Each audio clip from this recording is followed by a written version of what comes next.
হয়, মই উপস্থিত আছোঁ সৰুক্ষেত্ৰী সমষ্টিৰ কয়াকুছি গাঁৱত। এই কয়াকুছি গাঁৱৰ একমাত্ৰ এটি ঘাইপথ।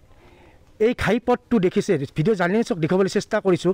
এই ঘাইপথটোৰ অৱস্থা আপোনালোকে লক্ষ্য কৰক। প্ৰাগ নিউজৰ দৰ্শকক আমি দেখুৱাবলৈ যত্ন কৰিছোঁ। এই ঘাইপথটোত এতিয়া ৰাইজে ৰোৱা ৰুব আৰম্ভ কৰিছে। দুবাৰকৈ চৰকাৰীভাৱে অনুমোদন জনোৱাৰ পিছতো ঠিকাদাৰৰ হেমাহিৰ বাবে আজি পৰ্যন্ত এই ৰাস্তাটো সম্পূৰ্ণ হৈ উঠা নাই বুলি স্থানীয় ৰাইজে দাবী জনাইছে। এই ক্ষেত্ৰত ভিডিঅ' জাৰ্নেলিষ্টে দেখুৱাবলৈ যত্ন কৰিছে। এই ৰাস্তাটোৰ পৰিস্থিতি আপোনালোকে লক্ষ্য কৰক। এই মুহূৰ্তত মই উপস্থিত আছোঁ কয়াকুছি গাঁৱৰ স্থায়ী বাসিন্দা কিছুমান আছে, স্থানীয় ৰাইজ আছে। তেওঁলোকৰ পৰা মই জানিবলৈ চেষ্টা কৰিম কিদৰে এইটো ৰাস্তা ইমান দিন ধৰি সম্পূৰ্ণ হৈ উঠা নাই, কাৰ অৱহেলাৰ বাবে, কাৰ হেমাহিৰ বাবে এই পৰ্যন্ত ৰাস্তাটো কোনো ধৰণৰ কাম সম্পূৰ্ণ হৈ উঠা নাই। এই ক্ষেত্ৰত মই উপস্থিত আছোঁ তেওঁলোকৰ মাজত।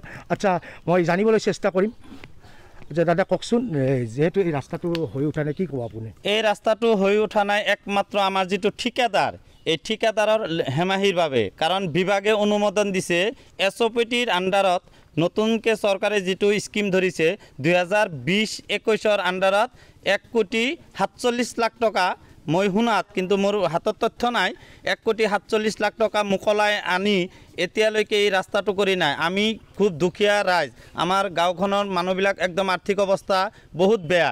এই ৰাস্তা দি কোনো ৰোগী যাব নোৱাৰে। অলৰেডি ইটো ৰাস্তাত 2টা মানুহ মাৰ্ডাৰ হৈছে, তাৰমানে চাইকেলৰ এক্সিডেণ্ট হৈ আপনা আপনি মৃত্যু হৈছে।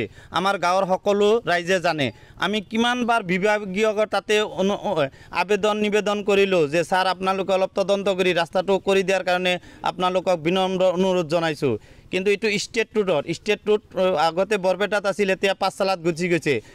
মই এতিয়া আমাৰ অসমৰ মাননীয় মুখ্যমন্ত্ৰী সকলোৰ মৰমৰ মামাক এটা কথা অনুৰোধ কৰোঁ, কাইণ্ডলি আপুনি বিভাগক অলপ নজৰ ৰাখক। আপোনাৰ এই বিভাগত কি চলি আছে, কেনেকৈ কি চলি আছে।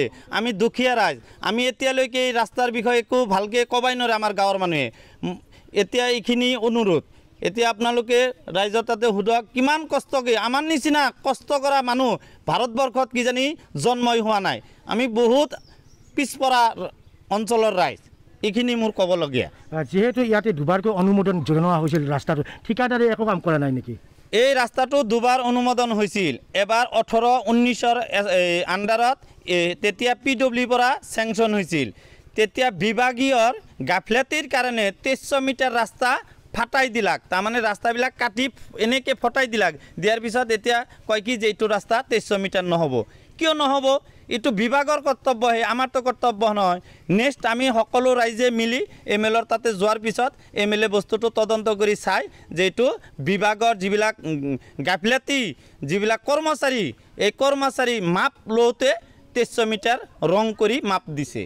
আচলতে দিবা লাগে কিমান 2300 লগত আৰু সিফালে অলপ ৰাস্তা ৰৈ আছে, সেই ৰাস্তাটো হৈছে, কিন্তু সেইটো ৰাস্তা ভালকৈ বনাই যোৱা নাই। সেই ৰাস্তাটো খহি জহি গৈ এনেই গুচি গৈছে।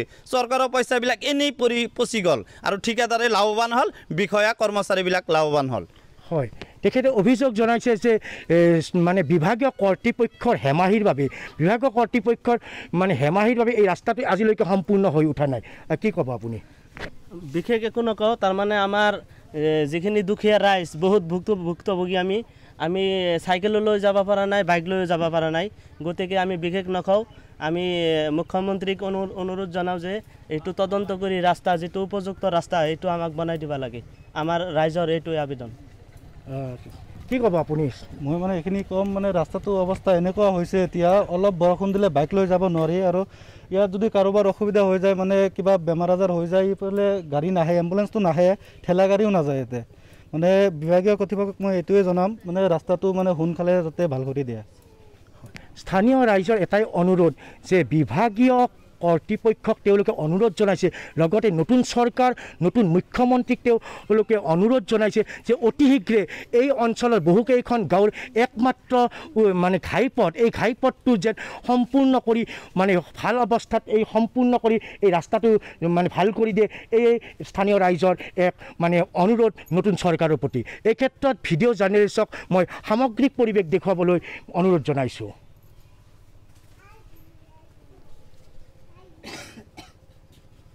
মিনিট হৈছে হৈ যাব